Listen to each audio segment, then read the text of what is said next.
The Vanishing Neighbor Part 1. When I moved into my new apartment building, everything seemed normal at first. The neighbors were quiet, polite, and mostly kept to themselves, but there was one apartment that stood out and no one ever talked about it. The door was always shut tight and the windows were never lit even late at night, when most people had their lights on. I asked around, but the neighbors just shrugged and said they didn't know much about it.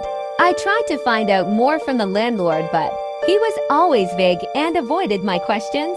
He said the tenant who lived there had suddenly vanished without a trace and that he wasn't planning to rent the place anytime soon, which seemed odd to me. Why leave an apartment empty for so long? I couldn't shake the feeling that something strange was going on. Then the noises started late at night, faint whispers, footsteps, and sometimes the soft sound of music coming from behind the closed door. I told myself it was my imagination or maybe the building settling, but the sounds grew louder and more distinct night after night. I couldn't ignore it anymore.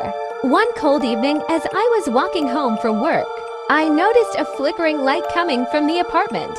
The door was slightly ajar, and for a moment, I thought about turning away, but curiosity pushed me forward. I stepped closer and peered inside. The hallway was dark and smelled musty. Then I heard my name whispered softly. "Sarah, come in, you need to see this." My heart raced and I felt frozen to the spot.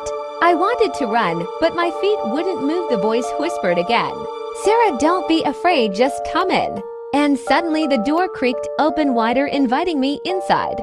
I took a hesitant step forward, but before I could move further, the door slammed shut behind me and darkness swallowed me whole.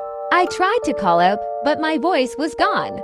I fumbled for my phone, but it was dead. The room was cold and smelled of dust and something else, something I couldn't place. Then from the shadows, I saw a faint glow and I felt a presence watching me, waiting for me to move forward. I knew I couldn't stay, but something kept pulling me deeper into the dark apartment. The air grew colder and I heard a soft humming that sent chills down my spine. I could barely see, but the glow seemed to come from a room at the end of the hallway. I took slow steps toward it with my heart pounding louder with each moment. I didn't know what awaited me, but I knew I had to find out. Then suddenly I heard a loud crash behind me and the door slammed shut. I spun around, but there was nothing, just darkness and silence, and then a whisper right next to my ear. "Sarah, you shouldn't be here." If you like this story, please hit like and subscribe to hear more strange and mysterious stories every day. Don't forget to check out part 2 for the rest of the story.